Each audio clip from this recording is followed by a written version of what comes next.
നാരായണ നാരായണ നാരായണ നാരായണ നാരായണ നാരായണ നാരായണ നാരായണ നാരായണ നാരായണ നാരായണ നാരായണ നാരായണ. കൃഷ്ണായ വാസുദേവായ ഹരയേ പരമാത്മനെ പ്രണതക്ലേശനാശായ ഗോവിന്ദായ നമോ നമഃ. വസുദേവസുതം ദേവം കംസചാണൂരമർദ്ദനം ദേവകീ പരമാനന്ദം കൃഷ്ണം വന്ദേ ജഗദ്ഗുരും. എല്ലാ ശ്രോതാക്കൾക്കും നമസ്കാരം. ഭഗവത്ഗീത നാം കേട്ടുകൊണ്ടിരിക്കുകയാണ്. അതിലെ സാഖ്യയോഗം എന്ന അധ്യായമാണ് കേട്ടുകൊണ്ടിരിക്കുന്നത്. അതിൽ 37 ശ്ലോകങ്ങളുടെ അർത്ഥം നാം ഏകദേശം ഒന്ന് ചിന്തിച്ചു. ഇനി 38-ാമത്തെ ശ്ലോകം ആണ് ചിന്തിക്കുന്നത്. രണ്ടാമത്തെ അധ്യായത്തിലെ 38-ാമത്തെ ശ്ലോകം നമുക്ക് ആദ്യം ഒന്ന് പാരായണം ചെയ്യാം. അത് കഴിഞ്ഞ് അതിൻ്റെ അർത്ഥത്തെപ്പറ്റി ഭഗവാൻ നമ്മുടെ ഹൃദയത്തിലിരുന്ന് വേണ്ടതൊക്കെ നമുക്ക് പറഞ്ഞു തരട്ടെ. സുഖദുഃഖേ സമേ കൃത്വാ ലാഭാലാഭൗ ജയാജയൗ തതോ യുദ്ധായ യുജ്യസ്വ നൈവം പാപമവാപ്സ്യസി. സുഖദുഃഖേ സമേ കൃത്വാ ലാഭാലാഭൗ ജയാജയൗ തതോ യുദ്ധായ യുജ്യസ്വ നൈവം പാപമവാപ്സ്യസി. സുഖദുഃഖേ സമേ കൃത്വാ ലാഭാലാഭൗ ജയാജയൗ തതോ യുദ്ധായ യുജ്യസ്വ നൈവം പാപമവാപ്സ്യസി. ഇതുവരെയുള്ള ശ്ലോകങ്ങളിലൊക്കെ ഭഗവാൻ ലൗകികമായ അനേകം ന്യായങ്ങൾ നിരത്തിക്കൊണ്ടാണ് അർജുനനോട് സംസാരിച്ചത്. കഴിഞ്ഞ കുറേ ശ്ലോകങ്ങളിൽ 37-ാമത്തെ ശ്ലോകം വരെയുള്ള പല ശ്ലോകങ്ങളിലും ഭഗവാൻ സാധാരണ ഒരു ചിന്ത, ലൗകികമായ ഒരു ചിന്ത മനസ്സിൽ വെച്ചുകൊണ്ടാണ് ഭഗവാൻ അർജുനനോട് സംസാരിച്ചത്. അർജുന, നീ എന്തായാലും യുദ്ധം തന്നെ ചെയ്യണം. ഇനി ഭഗവാൻ ആ പ്രകരണത്തിൻ്റെ ഗാംഭീര്യം ഒന്ന് വർദ്ധിപ്പിക്കുകയാണ്. ശ്രേയോമാർഗത്തെ മനസ്സിൽ വെച്ചുകൊണ്ടാണ് ഭഗവാൻ 38-ാമത്തെ ശ്ലോകം മുതൽ സംസാരിക്കുന്നത്. അപ്പോൾ എന്താ, 2 മാർഗങ്ങളുണ്ടെന്ന് പറയും. ഒന്ന് പ്രേയസിൻ്റെ മാർഗമാണ്, പിന്നൊന്ന് ശ്രേയസിൻ്റെ മാർഗമാണ്. അപ്പോൾ ഈ 37-ാമത്തെ ശ്ലോകം വരെയുള്ള കുറേ ശ്ലോകങ്ങളിൽ പ്രേയസിനെ പറ്റിയായിരുന്നു ഭഗവാൻ പറഞ്ഞുകൊണ്ടിരുന്നത്. ഇനി ഭഗവാൻ പറയാൻ പോകുന്നത് ശ്രേയസിനെ കുറിച്ചാണ്. അപ്പോൾ നമുക്ക് ആദ്യം ആ പദങ്ങളൊക്കെ ഒന്ന് നോക്കാം. സുഖദുഃഖേ അതാണ് ഒരു പദം, സമേ രണ്ടാമത്തെ പദം, കൃത്വ മൂന്നാമത്തെ പദം. അങ്ങനെ എണ്ണിയും പഠിക്കാം കേട്ടോ ഗീത. ഒരു ശ്ലോകത്തിലെ 1-ാമത്തെ പദം, 2-ാമത്തെ പദം, 3-ാമത്തെ പദം എന്നിങ്ങനെ കൃത്യമായിട്ട് നമുക്ക് എന്ത് ചെയ്യാം, പദങ്ങളെ അങ്ങനെ പഠിക്കാം. അപ്പോൾ 1-ാമത്തെ പദം സുഖദുഃഖേ, 2-ാമത്തെ പദം സമേ, 3-ാമത്തേത് കൃത്വ, 4-ാമത്തേത് ലാഭാലാഭൗ, 5-ാമത്തേത് ജയാജയൗ, 6-ാമത്തെ പദം തതഹ. അതായത് തതോ എന്നുള്ളത് എന്തായിട്ട് മാറും, തതഹ എന്നായിട്ട് മാറും. അടുത്തത് യുദ്ധായ, അടുത്തത് യുജ്യസ്വ, അടുത്തത് ന, അടുത്ത പദം ഏവം. അതെന്താ കാരണം, നൈവം എന്നുള്ളത് പദം മുറിഞ്ഞു, ന ഏവം എന്ന് 2 പദങ്ങളായിട്ട് മാറി. ഇനി വീണ്ടും അടുത്ത പദം ഏതാ ചോദിച്ചാൽ പാപം. പിന്നെ ആ ശ്ലോകത്തിലെ അവസാനത്തെ പദം അവാപ്സ്യസി. ഇങ്ങനെ 1, 2 അല്ലെങ്കിൽ 1-ാമത്തെ, 2-ാമത്തെ, 3-ാമത്തെ അങ്ങനെയും പഠിക്കാം. അപ്പോൾ ആകെ എത്ര പദങ്ങളായി എന്ന് നിങ്ങളിരുന്ന് എണ്ണി നോക്കിക്കോളൂ. അപ്പോൾ എത്ര പദങ്ങളാണെന്ന് നമുക്ക് മനസ്സിലാവും. ഇനി ആ പദങ്ങളുടെയൊക്കെ അർത്ഥം എന്താണെന്ന് ആലോചിക്കും. സുഖദുഃഖേ എന്ന് പറഞ്ഞാൽ സുഖവും ദുഃഖവും. നമുക്ക് അറിയുന്ന 2 പദങ്ങളാണ്, സുഖവും ദുഃഖവും. സമേ, സമേ എന്ന് പറഞ്ഞാൽ രണ്ടിനെയും തുല്യമായിട്ട് കാണണം. സമേ, കൃത്വ ചെയ്തിട്ട്.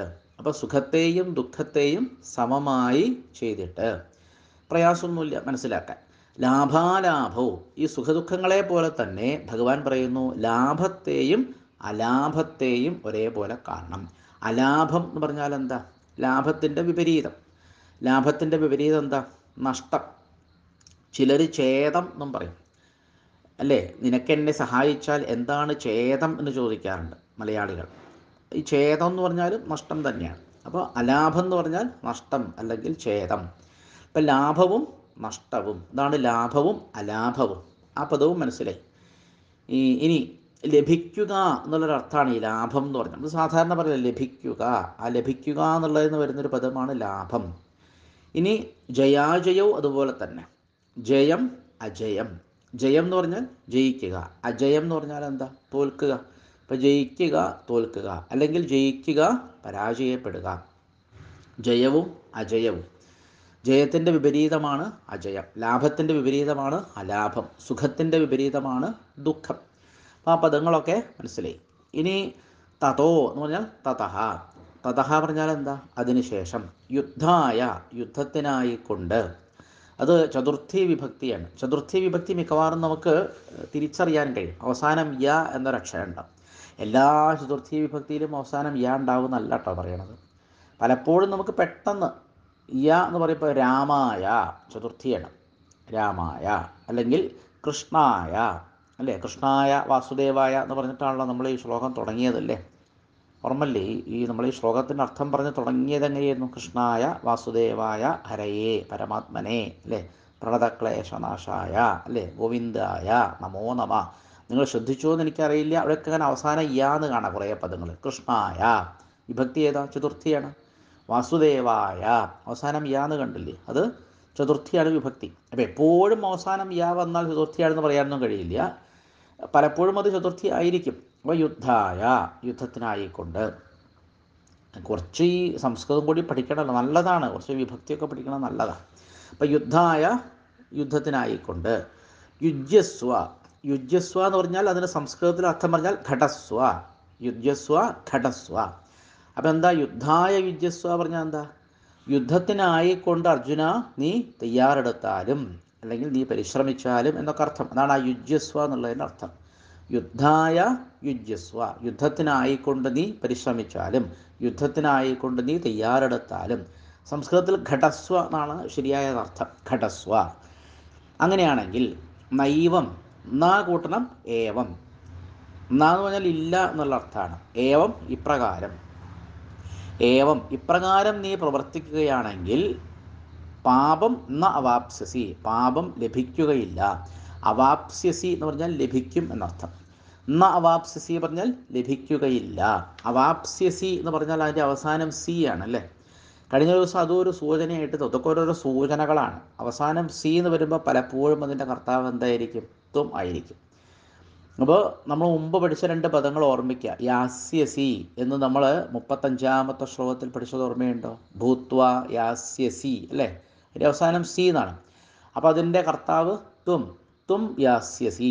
അതുപോലെ ഇവിടെ അതെ അവാപ്സ്യസി, ത്വം അവാപ്സ്യസി. അതൊക്കെ ഒന്ന് കുറച്ചൊരു വിഭക്തിയും കുറച്ചൊക്കെ പഠിക്കുന്നത് നല്ലതാണ്. അപ്പോൾ അതിൻ്റെ പദങ്ങളൊക്കെ ഏകദേശം മനസ്സിലായി. ഇനി അതിൻ്റെ ഏകദേശ അർത്ഥം ഒന്നിച്ച് ആലോചിച്ച് നോക്കൂ. എന്താ ഭഗവാൻ പറഞ്ഞതിന് താല്പര്യം എന്നാണെങ്കിൽ, സുഖത്തെയും ദുഃഖത്തെയും അർജുന നീ സമമായി കരുതുക. ലാഭത്തെയും അലാഭത്തെയും സമമായി കരുതുക.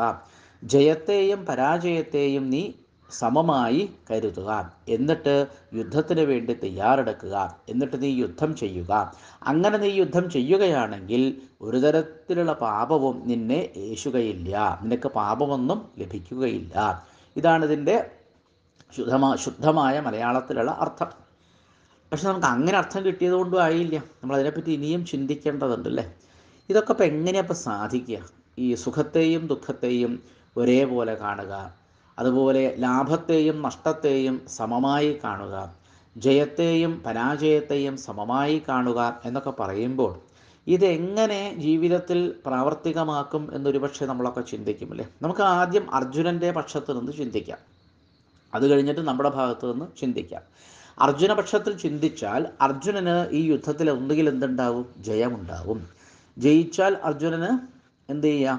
രാജ്യഭോഗങ്ങളൊക്കെ അനുഭവിക്കാം, അല്ലേ? സുഖമായിട്ട് ജീവിക്കാം. അങ്ങനെ ജയിക്കുകയാണെങ്കിൽ അർജുനന് ലാഭമുണ്ടാവും.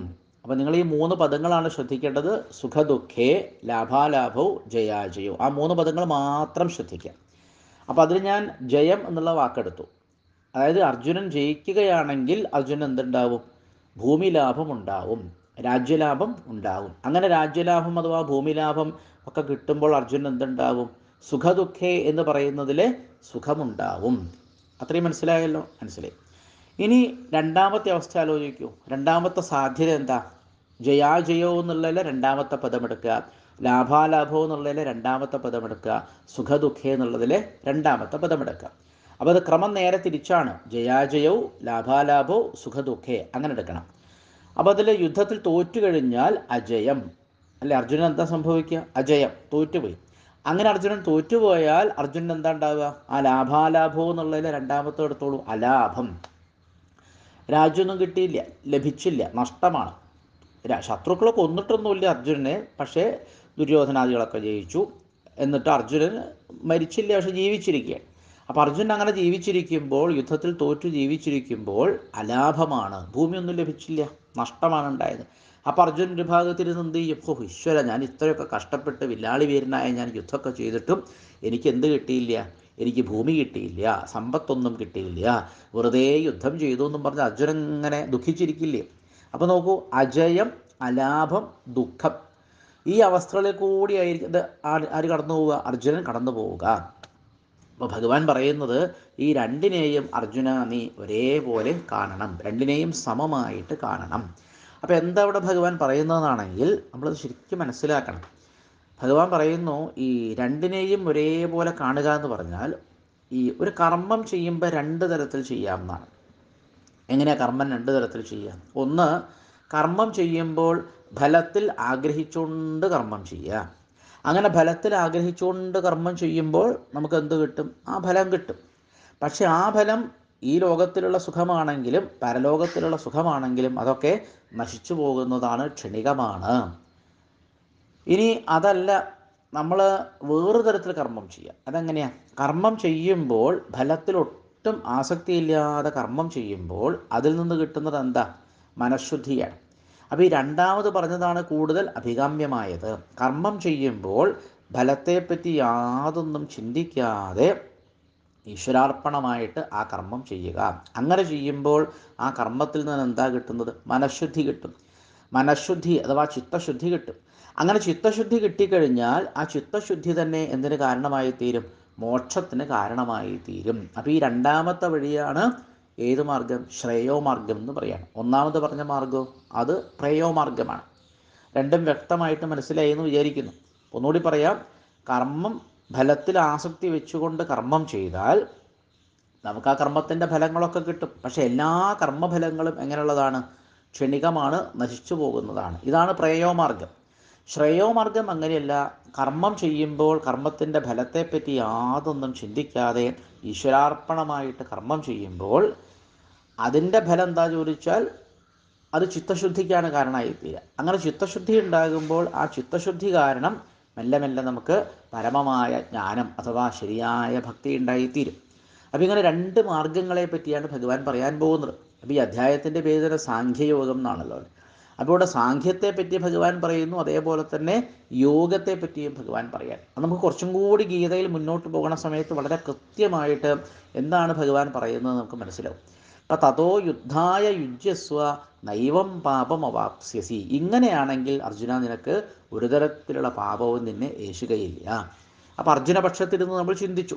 ഇനി നമ്മളുടെയൊക്കെ പക്ഷത്തിരുന്ന് ചിന്തിച്ചാൽ ഇന്നത്തെ കാലത്ത് ജീവിക്കുന്ന നമുക്ക് ഈ ഭഗവാന്റെ ഉപദേശം എങ്ങനെയാണ് പ്രയോജനം ഉണ്ടാവുക? അപ്പം നമ്മൾ ഈ ലോകത്തിലാണ് ജീവിക്കുന്നത് അല്ലേ? നമുക്ക് ദ്വന്ദ്വങ്ങളെ സഹിക്കാനുള്ള ഒരു വലിയ കരുത്ത് വേണമെന്നാണ് ഭഗവാൻ പറയുന്നത്. ദ്വന്ദ്വങ്ങളാണ് ഈ പറഞ്ഞ മൂന്നും ദ്വന്ദ്വങ്ങളാണ്. സുഖം ദുഃഖം അവയ്ക്ക് പറയുന്ന പേരാണ് ദ്വന്ദ്വങ്ങൾ. ലാഭം അലാഭം അതും എന്താണ്? ദ്വന്ദ്വങ്ങളാണ്. ജയം പരാജയം അതും എന്താണ്? ദ്വന്ദ്വങ്ങളാണ്. അങ്ങനെ മൂന്നെണ്ണമൊന്നുമല്ല, നിരവധി ദ്വന്ദ്വങ്ങളുണ്ട്. അപ്പം ഇങ്ങനെയുള്ള അതാ ഒന്നിൻ്റെ നേരെ വിപരീതമായിരിക്കും മറ്റത്. അപ്പോൾ ജീവിതത്തിൽ ഭഗവാൻ പറയുന്നത് എല്ലാ ദ്വന്ദ്വങ്ങളെയും നമ്മൾ എന്ത് ചെയ്യണം? സഹിക്കണം. അല്ലേ? അത് എളുപ്പമൊന്നുമല്ല, പറയാനൊക്കെ എളുപ്പമാണ്, പക്ഷേ അത് അങ്ങനെ സഹിക്കുക എന്ന് പറയുന്നത് അത്ര എളുപ്പമല്ല. ഭഗവാൻ പറയുന്നത് അതിനാണ് കരുത്ത് നേടേണ്ടത്. അപ്പോൾ എന്താ അതിന് മാർഗം? സുഖത്തെയും ദുഃഖത്തെയും സമമായി കാണണമെങ്കിൽ എനിക്ക് തോന്നുന്ന ഒരു മാർഗം നിങ്ങൾക്ക് പറഞ്ഞു തരാം. നിരവധി മാർഗങ്ങളുണ്ട്. മഹാത്മാക്കളുടെ കഥകളൊക്കെ കേൾക്കാം. ഒരു ഉദാഹരണം പറഞ്ഞാൽ ഭാഗവതത്തിൽ ഭരതയോഗീശ്വരൻ്റെ ഒരു കഥയുണ്ട്. ആ ഭരതയോഗീശ്വരൻ എല്ലാ ദ്വന്ദ്ങ്ങളെയും സഹിച്ചുകൊണ്ട് ഒരുപോലെ കണ്ടുകൊണ്ട് ജീവിച്ച ഒരു മഹാത്മാവായിരുന്നു. അപ്പോൾ ആ ഭരതയോഗീശ്വരൻ്റെ കഥ ധാരാളം തവണ കേൾക്കുക. ഇതുപോലെ എത്രയോ മഹാത്മാക്കളുടെ കഥകളുണ്ട്. ആ മഹാത്മാക്കളുടെ കഥകളൊക്കെ രാമായണത്തിലും മഹാഭാരതത്തിലും ഭാഗവതത്തിലും ഒക്കെ നമുക്ക് കാണാൻ പറ്റും.